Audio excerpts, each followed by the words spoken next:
no usan palabras o conceptos tales como el de libre albedrío sin definirlos, sea explícitamente, sea axiomáticamente, de manera correcta, ¿no? Como nadie lo ha refutado hasta ahora, he tratado de hacerlo yo en mi próximo libro, que se llama Materia y Mente. A propósito, ya anótenlo, algún día saldrá, algún día encontraré algún editor suficientemente ingenuo como para publicarlo. La última pregunta, penúltima es: ¿los estados mentales son reductibles a propiedades celulares individuales o son propiedades emergentes de sistemas celulares? Es muy interesante. Esta pregunta se formuló hace ya más de 50 años. Se hablaba de la neurona de la abuela, ¿no? De la neurona capaz de imaginar a la abuela, lo que haría la abuela. Bueno, sabemos que no es así, que las neuronas no son suficientes, las neuronas individuales no son suficientes para imaginar nada, para calcular nada. Hace falta justamente sistemas neuronales, como lo había postulado Donald Hebb. Y se presenta entonces este problema: ¿cuál es el sistema neuronal más chiquito, más pequeño, capaz de experimentar o de tener o de pasar por procesos cerebrales? A eso lo llamo yo, en ese libro que mencioné, o sea, el problema cerebro-mente, lo llamo un psicón. Es el sistema neuronal o asamblea celular, como lo llamaba Hebb, más pequeño capaz de experimentar o de tener procesos mentales. Pero finalmente dice: ¿qué relación existe entre el estudio de sistemas neuronales y el estudio de células individuales y sus componentes?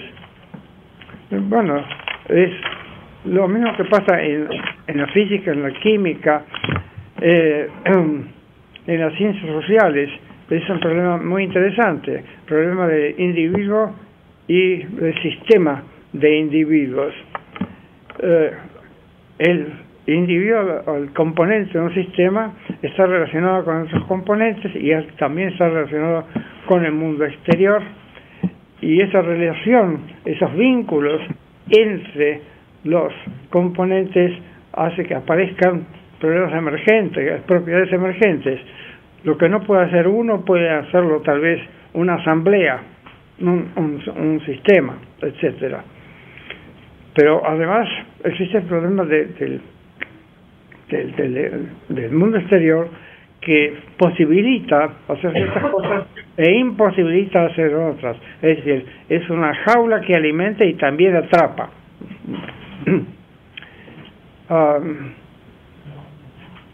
Entonces, no hay reglas generales para eso, pero el problema de la relación entre el todo y la parte es un problema muy importante. Me ocupo en particular de él en mi libro Emergencia y Convergencia, y es un problema que ocupa a todos los científicos, salvo los que se ocupan de partículas fundamentales. Pero en cuanto dos partículas fundamentales se juntan para formar algo superior, ya aparece ese problema. Por ejemplo, el núcleo compuesto más sencillo posible es el del átomo del hidrógeno pesado, o el deuterio.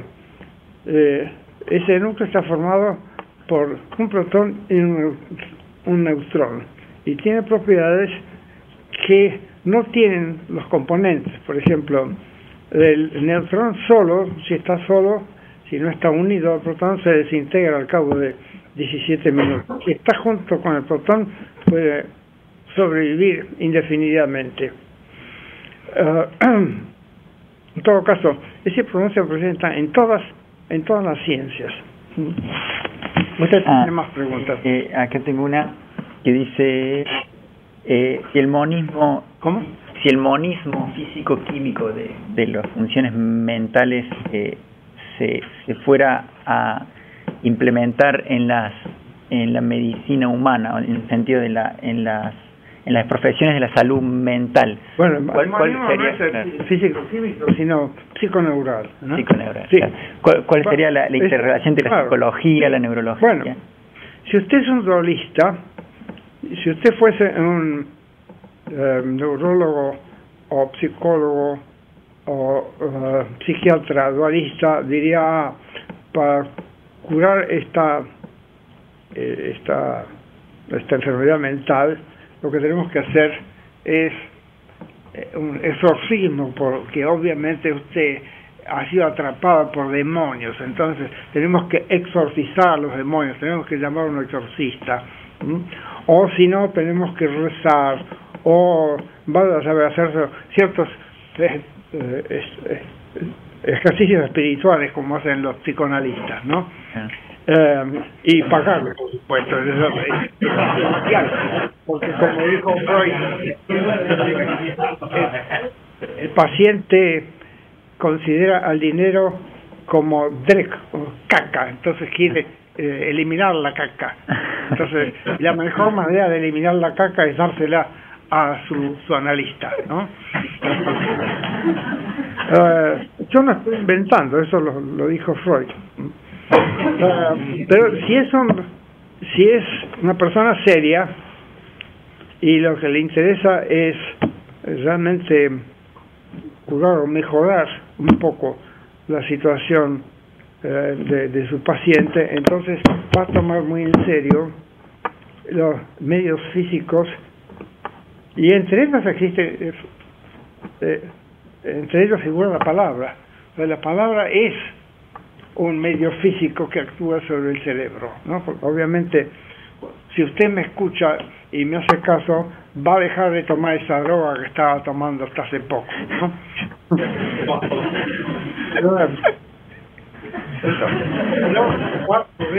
Si usted sufre de ese disturbio llamado obsessive compulsive, por ejemplo, si cuando camina por un patio embaldosado, salta, no quiere pisar la juntura, salta, ¿no? Es una obsesión.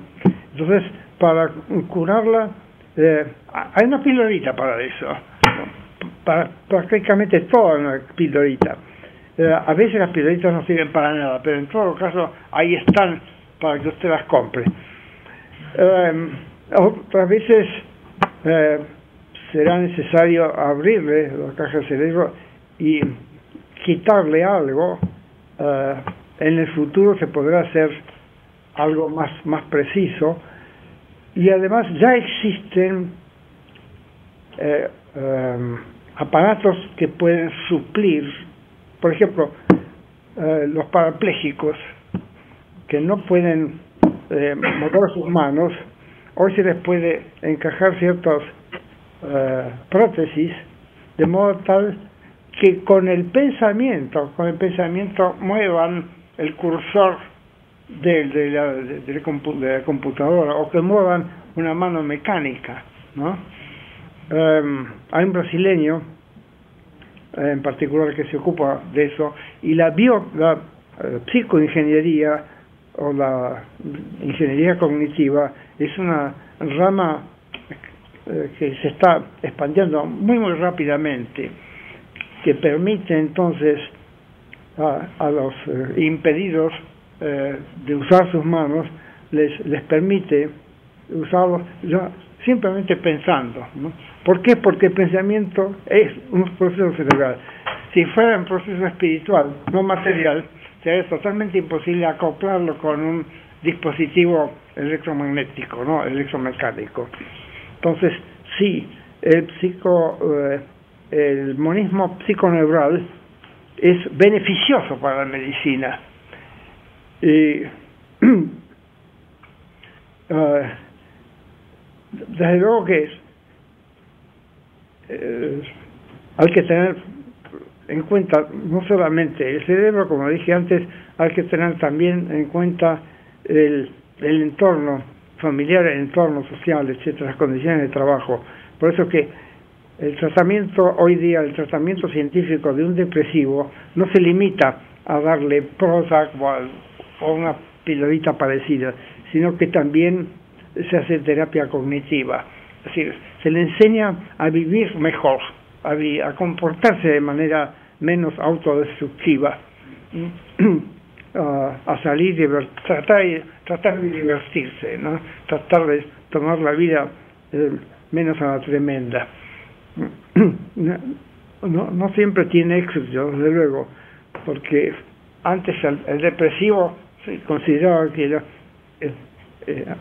era víctima de un demonio y se dejaba que se autodestruyera, que se suicidara muchas veces, ¿no? Todavía, ¿no? El progreso en farmacología es muy lento todavía. Casi todas las píldoras que se dan para tratar la depresión son derivados del Prozac, que ya tiene como 30 años, ¿no? Desgraciadamente es muy lenta, y en parte la culpa la tiene precisamente el prejuicio dualista, porque hay muy pocos farmacólogos que hacen psico, neuroendocrino, inmunofarmacología. Uno de los que sí la hace es mi colega y amigo de la Facultad de Medicina, el doctor Claudio Puello, un argentino, otro argentino trastarrado, que desde hace mucho tiempo se está ocupando de esas cosas, y en su departamento se practica esa ciencia múltiple. Bueno, no sé si hay alguna pregunta en la audiencia, como para ir cerrando. Ya hemos usado mucho el tiempo del doctor Bunge. O ya hemos hecho varias. No, pregunten. Anímense, a ver. No pregunto cuántos son, sino que vayan saliendo. Ahí va una, a ver. ¿Qué me pregunta? A ver, yo lo puedo repetir en voz alta. ¿Cuál es su opinión sobre el darwinismo neuronal? ¿Me escuchas? Sí. Bueno, es de Edelman y también Changeux. Me parece muy interesante, pero no me parece que resuelva el problema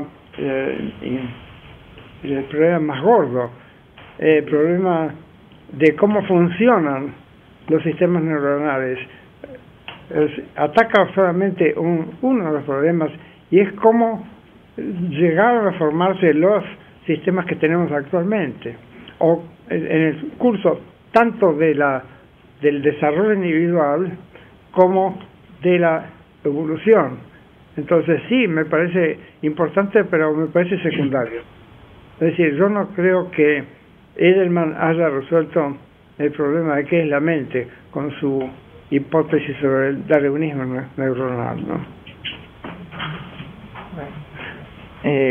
Bueno, creo que podemos cerrar con un fuerte aplauso al doctor Bunge, en el psiquiatra bueno. Y bueno, ya nos desconectamos de... Bueno, gracias, Ada. Chao.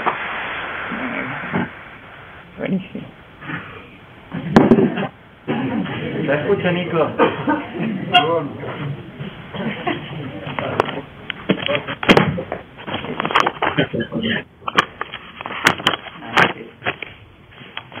A ver, ¿no? Y todos los jóvenes, doctor. Todos jóvenes, ¿eh?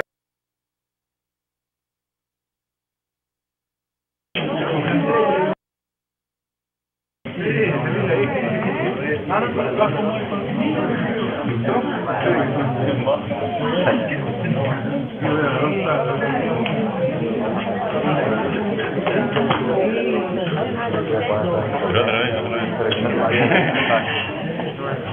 vez.